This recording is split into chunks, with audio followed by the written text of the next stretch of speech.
Building cars that are ahead of their time. This has been the driving force behind Audi since the beginning. It's no coincidence that Audi's slogan expresses its pioneering spirit and its enthusiasm for technology. Vorsprung durch Technik. It's been 30 years now since Audi entered the floodlights on the stage of the Geneva Motor Show, changing the world of cars forever. The first Audi Quattro.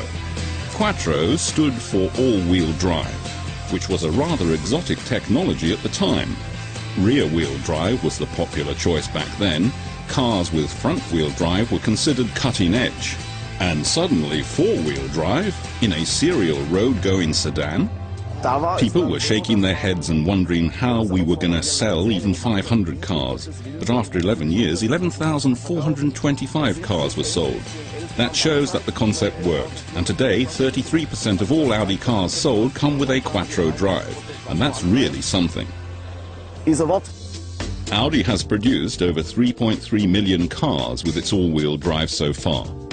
The origins of the Quattro drive in 1977, though, were a matter of happenstance and circumstance. Testing the Audi 100 was a big thing back then. Those cars had about 200 horsepower. The board of directors were taking a test drive with the development engineers in Finland at Arctic temperatures.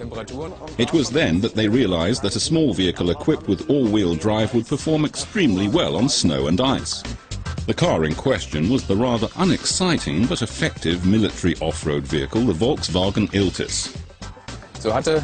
One of the development engineers had a Volkswagen Iltis there at the time. What really surprised him was the performance in the curves, and especially accelerating out of the curves. The cars with front-wheel drive had problems, but the Iltis performed receptively with agility. Then the head of chassis development came up with the idea that technology with a more powerful engine would be an interesting project. Let's try and see.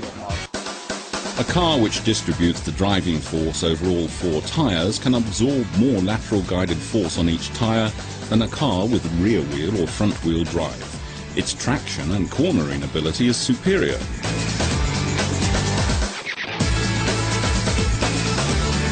The first Audi Quattro boasted 147 kilowatts or 200 horsepower, reaching a top speed of 220 kilometers or 137 miles per hour.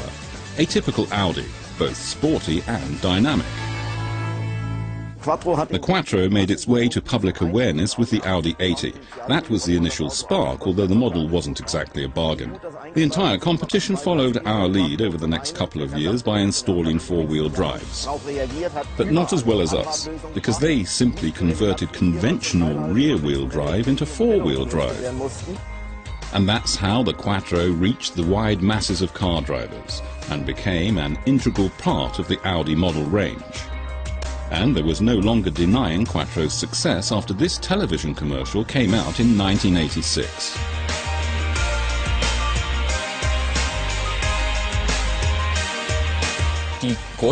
The next great development came with the Torsen differential. Torsen is a contraction of torque and sensing. Torque sensitivity.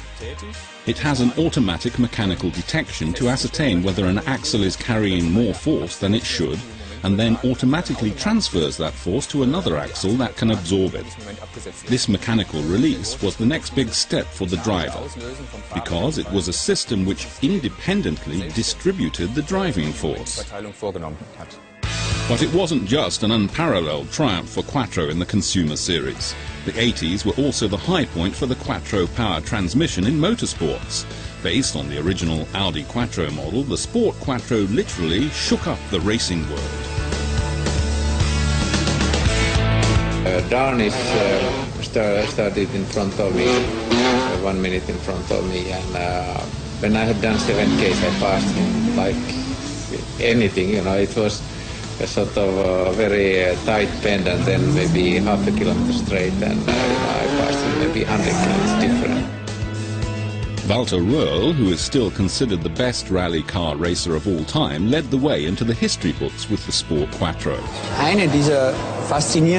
One of the most fascinating stories about the Audi Quattro took place at Pikes Peak, Colorado in the US.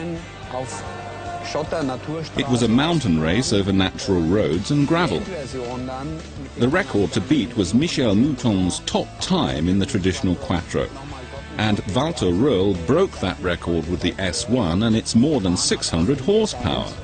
It was the first car that I was afraid to be co-piloting. You have to understand that this car accelerated from 0 to 100 kilometers or 62 miles per hour in 2.9 seconds over loose ground. In 2,9 Sekunden beschleunigt. But the motorsport's victories weren't exclusively reserved for the popular sport quattro.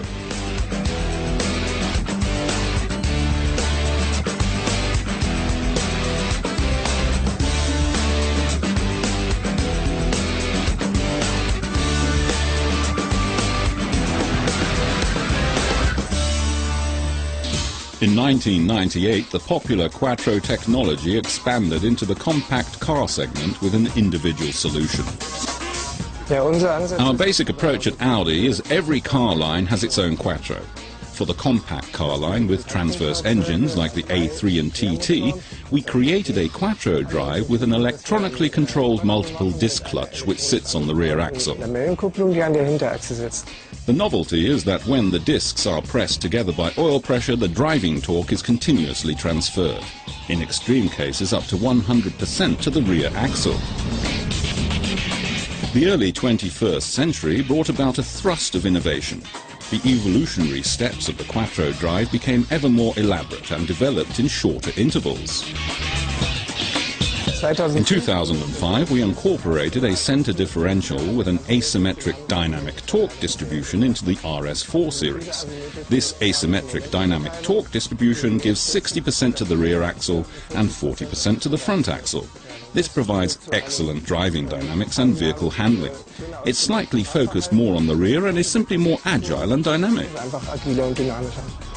In 2007, an exceptional vehicle from the Audi series needed an exceptional solution for the quattro all-wheel drive.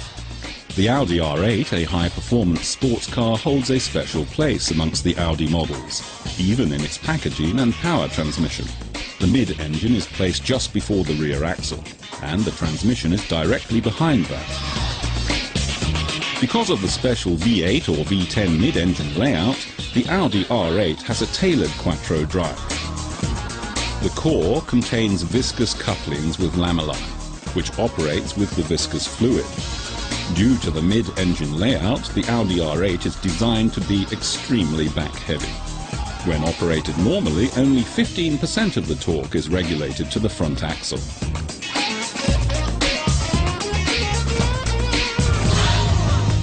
Further developments to the ambitious and dynamic sports car segment continued in 2008 and 2010. A first step in development marks the new sport differential in the Audi S4 all-wheel drive. The sport differential is the icing on the cake of the quattro drive. It makes it possible not only to distribute the torque between the rear and the front, but also between the left and the right.